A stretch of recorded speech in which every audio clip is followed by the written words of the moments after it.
या देवी सर्वभूतेषु शक्तिरूपेण संस्थिता नमस्तस्यै नमस्तस्यै नमस्तस्यै नमो नमः। समस्त बेटियों को मेरा प्रणाम। मुझे एक सच्ची वृत्तांत बताने में कहीं कोई संकोच नहीं हो रहा है और मैं एक की मैसेज देना चाहता हूँ जनमानस को, युवा पीढ़ी को, अनुभव के आधार पर सारी बेटियों से हाथ जोड़ रहा हूँ, समस्त माता पिताओं से भी मैं हाथ जोड़ रहा हूँ, मुझे क्षमा करेंगे। एक व्यक्ति को जिनको मैं व्यक्तिगत रूप से जानता हूँ, मेरे संपर्क में आए सन 88 में और कालांतर में मैं उनके साथ कुछ दिन रहा और वो बड़ी सेवा भाव हमारे साथ रखते थे, रखते हैं भी।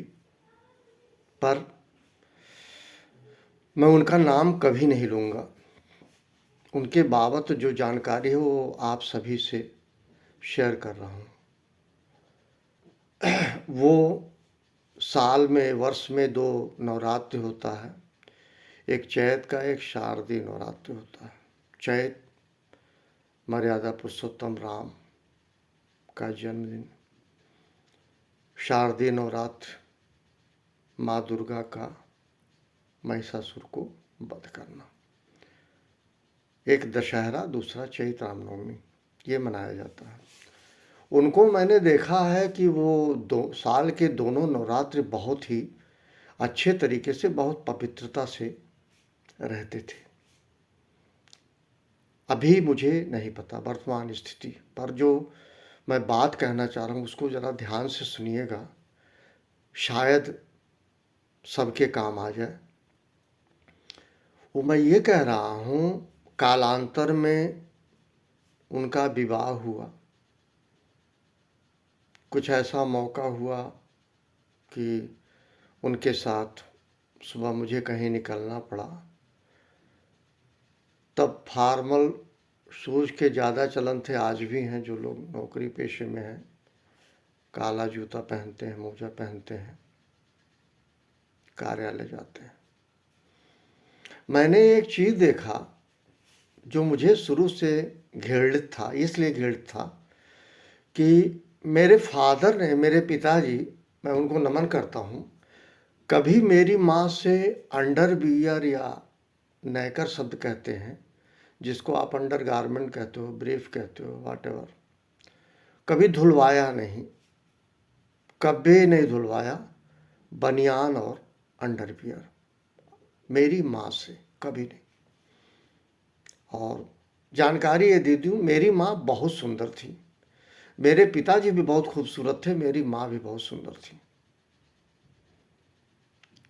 पर कभी मैंने देखा नहीं कि वो अंडरवियर या नेकर, जिसको कहते हैं बनियान, मेरी माँ से धुलवाए हों, कभी नहीं।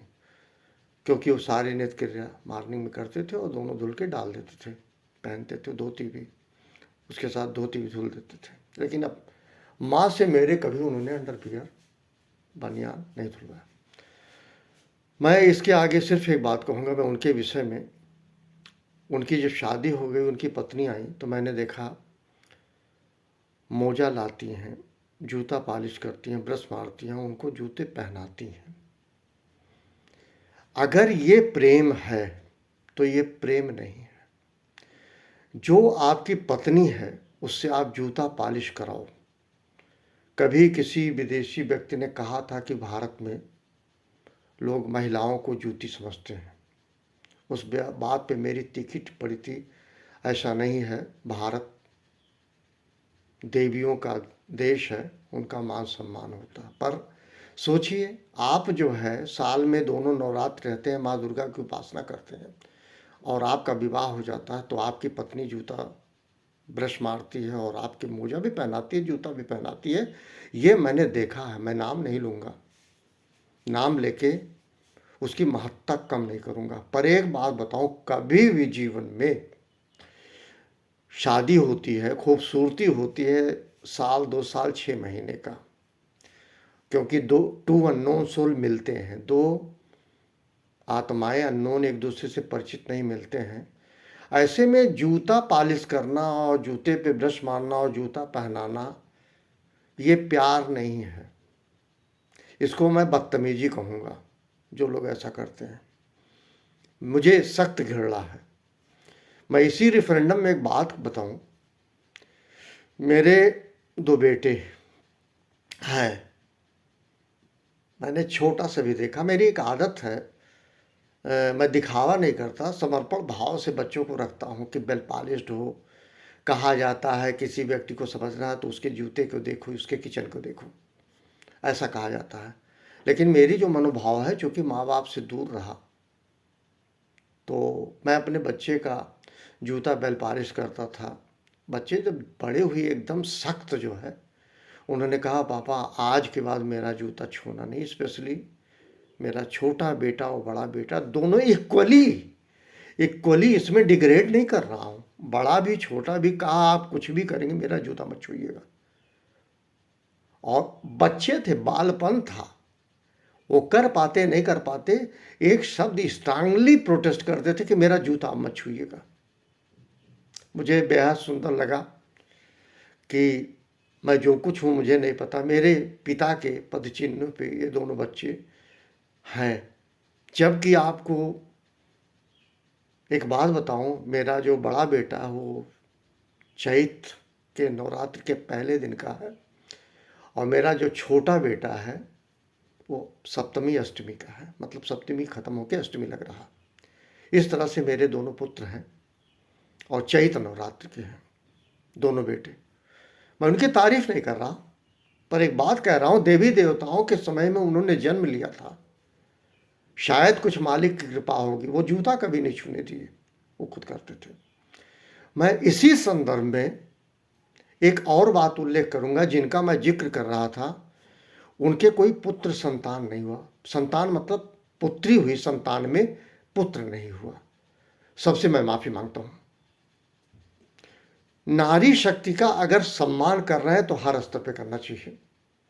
नारी अगर शक्ति है, एम्पावर आपने नहीं किया, प्रभु ने किया है। अगर वो शक्तिवान है तो उनसे आप जूता पॉलिश कराते हैं, क्या परिहास है, ये ठीक नहीं है।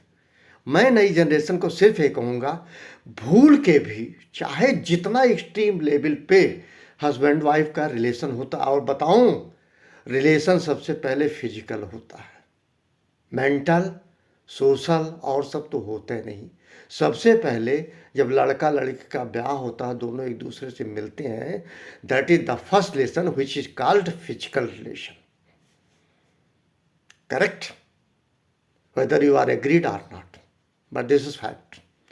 इमोशंस और तमाम चीज़ें बाद में आती है, मेटेरियलिस्टिक अप्रोच भी बाद में आता है। सबसे पहले मैं इस शब्द को क्या कहूँ, only physical relation has been established without any introductory meet. ये फैक्ट है, ये झूठ नहीं है, इसको कभी ऑब्जर्व कीजिएगा। मैं समस्त बेटियों से कहूँगा, सारे बेटियों के लिए, जब आपका विवाह होगा, विवाह होने के बाद किसी भी कीमत पे इस तरह की हॉस्पिटलिटी अपने हस्बैंड के साथ मत कीजिएगा, मत कीजिएगा। क्योंकि भगवान न करे जब आपके संतान होगी, कहीं ऐसा न हो पुत्र का सुख न मिले, और बेटियां हो, इसलिए कि जो आपके पति ने गलती की होगी या करेगा, उसको उसे भोगना होगा। मैं टिप्पणी नहीं कर रहा, एक बात कह रहा हूं कि वो जूता पॉलिश कराना अपनी पत्नी से साक्षात आपको किसी लायक प्रभु नहीं रखता। और कई जगह मैंने देखा बेटियां पैर छूती हैं, मेरे यहां बेटी का पैर छुआ जाता है। माँ की बात अलग है, माँ छुआए अलग बात है, बल्कि माँ गले मिलती है। लेकिन बेटियों से लोग पैर छुआते हैं, लड़कियों से पैर छुआते हैं, महिलाओं से पैर छुआते हैं। मैं कह रहा हूँ ये क्या है? मैं तो हाथ जोड़ता हूँ विनम्रता से। अगर कोई मुझसे मिलता है, अच्छा लगे बुरा लगे, मैं उससे गले मिल लेता हूँ। बेटा सुखी रहो। अब ये मत देखिएगा मैं शरीर के ऐसी कोई बदतमीजी कर रहा हूँ उसके साथ, नहीं। That is complete extreme emotions अपेक्षाकृत इसके कि वो पैर छुए। एक कॉमेडियन है श्री कपिल शर्मा, वो केवल इंसल्ट करके लोगों को हंसाता है। उसको कॉमेडी का बेसिक पता नहीं है। पता नहीं क्यों लोग देखते हैं कपिल शर्मा शो। कपिल शर्मा का खुद का जो कैरेक्टर है, जो कहते हैं कॉमिक टाइम बे टाइम, मैं कह रहा हूँ वो केवल किसी इंडिविजुअल का परिहास करके लोग हंस देते हैं विदाउट एनी मीनिंग। और कपिल शर्मा कहीं से कॉमेडियन नहीं है। कॉमेडियन जॉनी वॉकर थे, कॉमेडियन जॉनी लीवर, जो जिनको देख के बॉडी लैंग्वेज से हंसी आती है। और कपिल शर्मा को अगर आप देख ले, उसके खड़े होने का पोस्चर देख लीजिए तो आपको रोना आएगा। लेकिन वो जो कॉमेडी उसका फोकस है किसी का इंडिविजुअल क्रिटिक।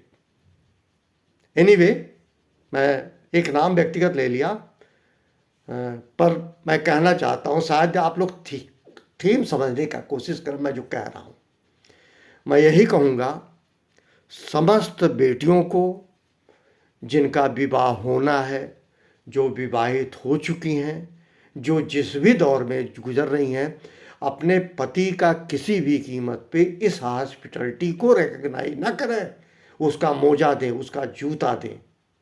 ये ठीक नहीं है। इसका जो परिणाम होगा दूरगामी, वो ठीक नहीं होगा।